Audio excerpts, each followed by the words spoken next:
All right, so Terminator Dark Fate. Spoilers, spoilers, spoilers. We're going to spoil the living hell out of this one. So this is a discussion for people who have seen it or for people who aren't going to see it. But just do understand, fair warning given, don't watch this one if you don't want to discuss the specific elements of Terminator Dark Fate. Now, before we call this a review, I kind of just do have to note full disclosure. I'm a tragic fan. Tragic. I still have the Terminator 2 poster in my room. It's now signed by Arnold Schwarzenegger himself, and I'm a tragic, tragic fan. So for that reason, probably my review can't be considered fair. It is quite biased, I would suggest, because it's my mate, my man. So, in fact, if you just have a look at the slides right here, let's have a look. There you go. I had a goal to work with Arnold in my business. I run some events, and one of them was called Be Phenomenal. And that was the goal that I made. This was the slide that I made as a goal. And, within the next couple of years, we worked with Arnold. We socialized with Arnold. There's Arnold and my son and my partner and the Altman brothers from $1 Million Listing, and us sitting around chatting. And he invited me to his house, and so that's his backyard. Look at the Terminator booth in his backyard. I took some friends of mine. There's some friends of mine, Adam and Jody, and that's his backyard with the photo booth. But that's us hanging at his house. That's me and his son Patrick. That's us working out at Gold's Gym. That's us at the second time I dragged Arnold to an event of mine down in Australia. Us recreating the Predator pose. So understand, we've had a great time. He introduced us to, that's Arnold's backyard, introduced us to Sly. That's Arnold, that's Sly hitting on my missus in Arnold Schwarzenegger's backyard. So do understand I am a little bit of a fan, so this review will hardly be impartial. But let's spoil the hell out of Terminator Dark Fate. Overall, I liked it. I really liked it. And I kind of knew I would, but anything, James Cameron was involved, co-wrote the story. I heard he was going to direct it, but he didn't direct it. It was Tim Miller. I think Tim Miller, from memory, and I may be wrong, but I think Tim Miller did Deadpool. So it had some humor in it. It probably wasn't as humor-filled as maybe Terminator 2 was. I'm glad it didn't do any of the silly humor, that I remember in Terminator 3 when Arnold put on the weird star glasses. I thought, oh, that was a bit. You know what? I even liked that, but I could see how some people kind of would have had a little cringe at what they'd done. But you know what? Overall, here's the thing. Overall, I think this was the closest to what a 2019 version of Terminator 1 would have been, maybe even a cross between 1 and 2's energy, than you could have hoped. Meaning that Terminator will not stop until you are dead, It was great. It really just felt like an unstoppable bad guy, the new Terminator, the Rev 9, I think it was called. It's great. It was great. So let's get into it. So it starts off, I loved the opening scene, although I thought, did they do that just to not hire Edward Furlong? But you know what? They did they have got that technology down, that de-aging technology, that recreating. It's pretty soon they're not going to need actors because there was a young Arnold, a young Sarah Connor, a young Linda Hamilton, and Edward Furlong, and it must have been CGI recreations of those characters. And there they are at the start. And you know what? I got to say, a little bit shocking. I mean, it's good. That was unexpected, I suppose.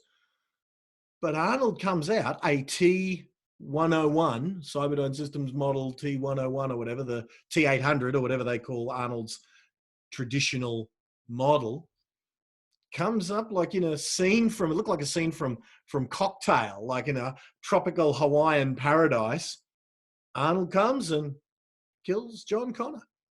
Like the thing that he was been wanting to do, that Skynet has been wanting to do for however long. He did it. I mean, I thought, whoa! So a T101, a T800, or whatever the Cyberdyne Arnold model is, killed John Connor, and it did have a recreation. I love that of Edward Furlong. So that was pretty cool. It threw back to Terminator 2, which was great. And Sarah Connor looked young and buff, and looked great. Like she did in Terminator 2. So it's good. But boy, oh boy, shocking. I was not expecting the mission to finally be completed, that we've killed John Connor. So interesting. Then we don't see Arnold or Sarah Connor or whatever, and they established the new characters. So I think that was pretty cool, that they needed some new blood in this, and they gave it to us. So it was pretty cool. I believe the young Mexican girl, Hispanic young lady, who was, I kind of like the cross between the Sarah Connor and the John Connor character, the target for the new Rev 9, the new Terminator. I think the actress's name was Reyes, and I wondered if it was a relation of Ernie Reyes Jr., the 80s actor. But anyway, so she was great. She's the new target, I suppose. The new bad guy was killer. He was really unstoppable. So that was pretty cool. And the new protector's name was Grace. And I wondered if that was a throwback to Kyle Reese, Kay Reese, and Grace, Crease, Kay Reese, Kyle Reese. I don't know. Anyway, her name was Grace. She's a human, but augmented. So she has kind of super Terminator-y augmented powers. And she's the protector. Some high-tech circles that come along, and, when the Terminators, just in traditional fashion, get delivered with the zzz, zzz, zzz, and all that. So, that happens, and you kind of don't know that. Well, you do know from the trailers, I suppose, that she's the protector. And although, Linda Hamilton, Sarah Connor says to the new protector, Grace, what kind are you? I've never seen one like you before. So you don't know if she's a Terminator, or you don't know if there's some weird role change things going on. Interestingly, in the trailers that I saw, you didn't see much Arnold. You didn't see much Arnold at all. So you didn't have any idea what Arnold was going to be doing. So we'll talk about what they did with his character. But so they they have the new Terminator, who is very reminiscent of the T-1000, the Robert Patrick polyamortic metal, liquid metal guy. He had those characteristics and traits, although he still did have a metal endoskeleton with the alloy. And how cool is that? Well, I don't know if on a second sitting I'm going to think it's cool or tacky, but in the moment I loved it, right? So he could separate his polyamortic self, his liquid self, from his skeleton self, so that he could do some super double Terminator-y, power-y goodness, or badness, I suppose. So we've established our characters then for a good period of time, where the new Terminator has cloned and killed the dad, killed the brother, set it up so the girl is kind of all alone and running from him, a la Sarah Connor in Terminator 1. And then when Sarah comes along, so Grace comes along and says, I'm your protector, blah, blah, blah. And then Sarah comes along, Sarah Connor, and saves Grace and her. She does the I'll be back. That was pretty cool, because Arnold later on does the I won't be back. So some good throwbacks. But for a fan, and I know people will be going, there'll be some people groaning and eye rolling. I don't care. I wanted the throwbacks. I'm there for the fan service. You know what I mean? What's wrong with fan service? I'm a fan. They're giving fans what they want. So it's good. So they establish it. Linda now is a protector. Sarah Connor is protecting the two. She certainly doesn't trust anyone, and she's crazy still, and she's wanted in 50 states, and she's all however many years later, 25 years, so she's probably 50 years old plus in the character. And so now we're established, and they end up, after some deliberation, they end up getting, Sarah gets some texts sort of through the ripples of time from the future, and it matches up with the location, and they have to go to the one location. I kind of knew that was where it was going to be. We'll see Arnold. And they do, and Arnold is, it's the same T-800, the same 101 or whatever, that was the one that killed John. So, of course, Sarah Connor's none too happy. and he just looks at her, Sarah Connor, and, nice, again, fan service throwback, was great. But yeah, he strangely, for the last 25 years, he's been living with humans, and he's kind of built himself a life. He's got a family that he's been protecting, and they don't know he's a Terminator, so he's done a good job faking it. And he's, grown a beard, grown 20, how many years older, grown, I suppose, what he calls the equivalent of a conscience. And then help, go through the end and live out the Terminator movie as it is. They end up killing the bad guy. And it turns out that, it was the young target. God, I only just got out of the movie, so first watching, I only just got out of it. I'm embarrassed, I can't think of her character's name, but the young Hispanic new John Connor. It'll hit me in a minute, but anyway, that she turns into the John Connor. Like Sarah was saying, she's her, meaning her son is going to be the one that's the leader of the resistance, but they end up saying that she's John. She's the one that is the leader of the one that's going to take down the new version of Skynet, which is called Legion, the new AI that's going to take over and destroy the world or whatever.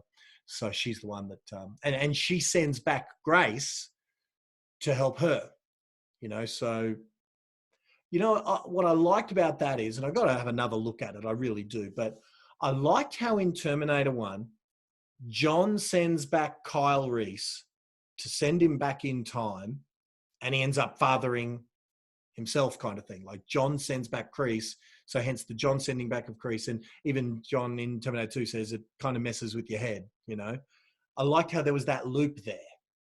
And then in Terminator 2, how it was Arnold's leftover arm and chip that created Skynet in the first place. It sort of looped a little bit.